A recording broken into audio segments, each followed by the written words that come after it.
What's going on, everybody? Welcome back to part 2 of how I mixed my Learn to Fly cover. Today we are going to be moving on to the guitars. This is going to be electric guitars and the bass guitar.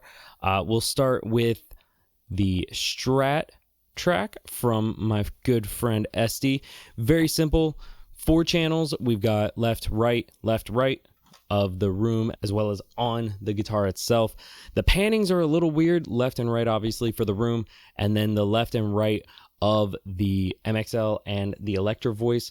As you can see, I have a couple plugins on here. I was experimenting, going back and forth, and the ones turned on are the ones that I ended up keeping for the final mix. I'll get rid of these here just so they're not a little distracting to me and I don't get confused. But I wanted to use the MXL pretty much as the primary mic for most of these guitar tracks. You'll see I've got the MXL panned a little bit more towards the center as the main mic, except on my lead guitar, but that's because it was a completely different amp and guitar tone. But going back to the Strat, I used this pan here. Turn those off. On the very first one, I didn't use any EQ at all. I saved the EQ pretty much only for the buses, but the EQ here, we've got a little bit of peak reduction as well as gain structure. Solo up, listen to it with and without.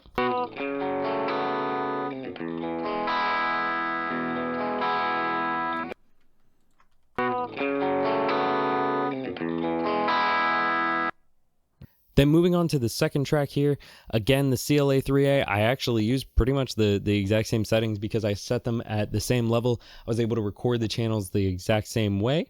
Like I said in the last video with the drums, which you should go check out, by the way, I used the Kramer PIE for my room mics. I tried to keep the same settings for all of them, if anything, just adjusting threshold and output a little bit just to match the levels, because not everything was recorded at the same level in the room. Sometimes the drums picked up a little bit hotter than the vocals would, or the guitars, or anything like that. So we'll listen to the guitar track without any plugins at all, and then all the plugins together.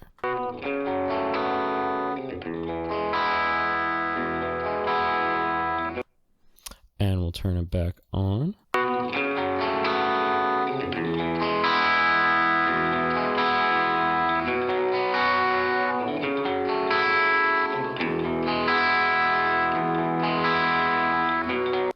Oh, I forgot to go over the plugins I had on the mix bus itself. So here's the EQ that this electric guitar was having.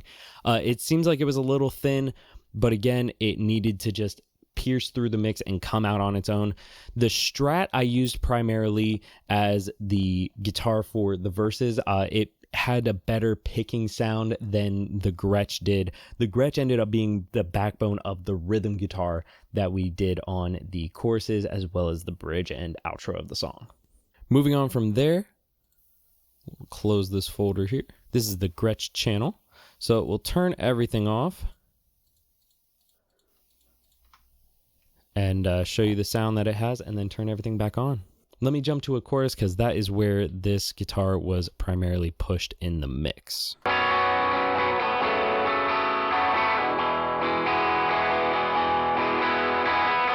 Then turn everything back on.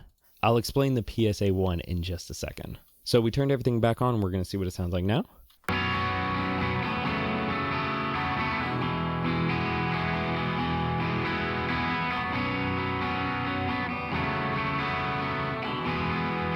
All right, so for the guitar channels for the MXL, this is the EQ I used, as well as the compression settings for the CLA3A. Again, the 3A is almost always my go-to when it comes to guitar compression. Then you can see I have quite the different settings when it comes to the EQ of the Electro Voice compared to the MXL.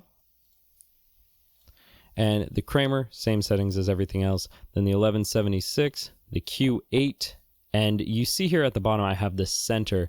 This gave me a little bit of a wider feel for the panning of the rhythm guitar, because I didn't want the rhythm guitar front and center. I wanted it to feel like it was filling in the body around the mix. So I spread out the mix a little bit more, and I pushed the side pannings versus the center with this amazing plugin from Waves. So you see the PSA1. So the PSA1 is the SansAmp plugin.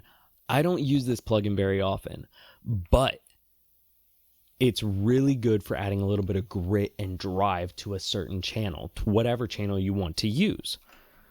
But I didn't want to drive the Gretsch channel at any point beyond the bridge. And the bridge is where it really builds. So to help with that build, I took the Sans amp and I plugged it in, and I ended up being really happy with how it sounded on the Gretsch. So you see here that I have it, you heard the sound of it without it here on the verse, but I'll play it again.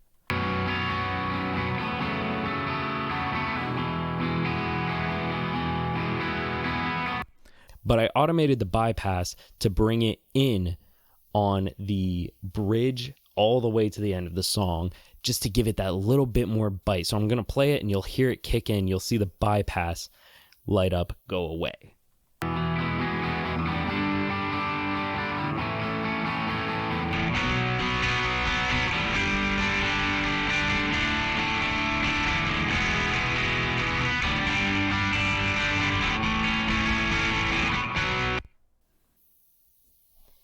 Honestly, I thought it was a cool idea. So moving on, we're going to the lead guitar. I ended up playing this. We're not going to go too into detail on how well I played it, but I was happy enough with myself. So we'll listen to the lead guitar with no plugins at all, and then with all of the plugins in.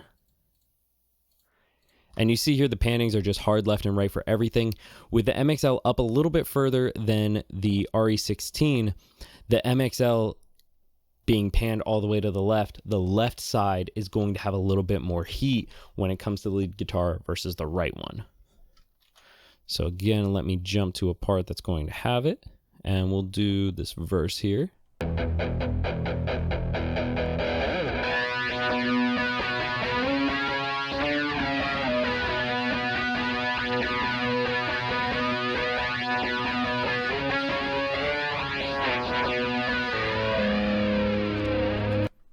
So these are the settings that I have on the MXL. And then this is what I have on the RE16. Simple enough. Again, 3A and the Q6. And then the Kramer PIE as always on my room mics. And then lastly, going on to the bus, I have an EQ running on that as well as an 1176 here, or the CLA 76, sorry. So you heard what it sounded like without. Now let's play it with everything in.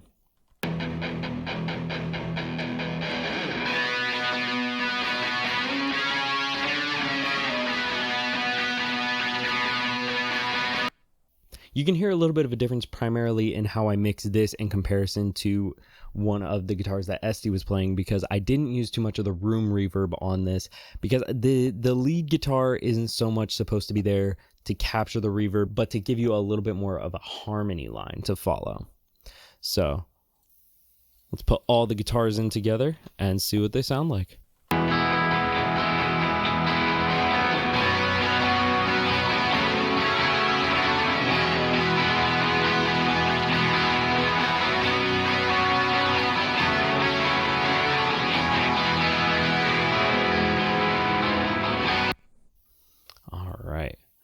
And so next we are going to move on to our bass recording.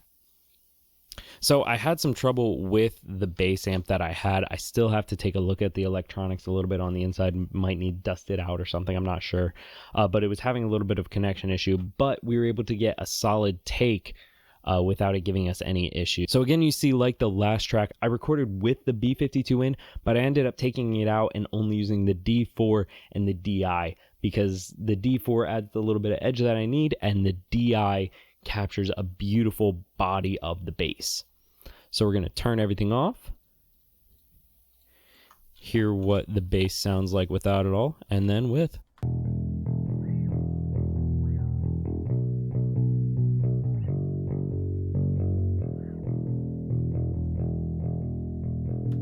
So on the DI channel, I used the Empirical Labs Mic E Comp.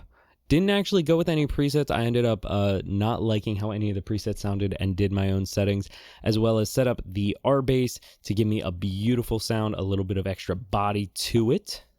And then on the D4, I put the 2A at the very bottom, but right before that, I put a crazy saturation on here just to give that D4 bite a little bit extra bite, because this is a rock track. You want to have everything has a little bit of distortion, overdrive, especially when you're talking about the Foo Fighters.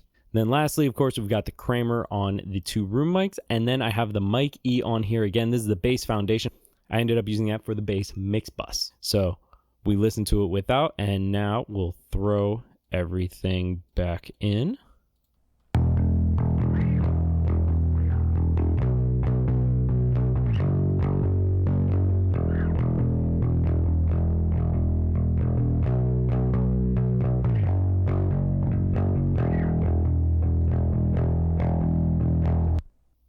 So let's see what all of the guitars and the bass sound like together.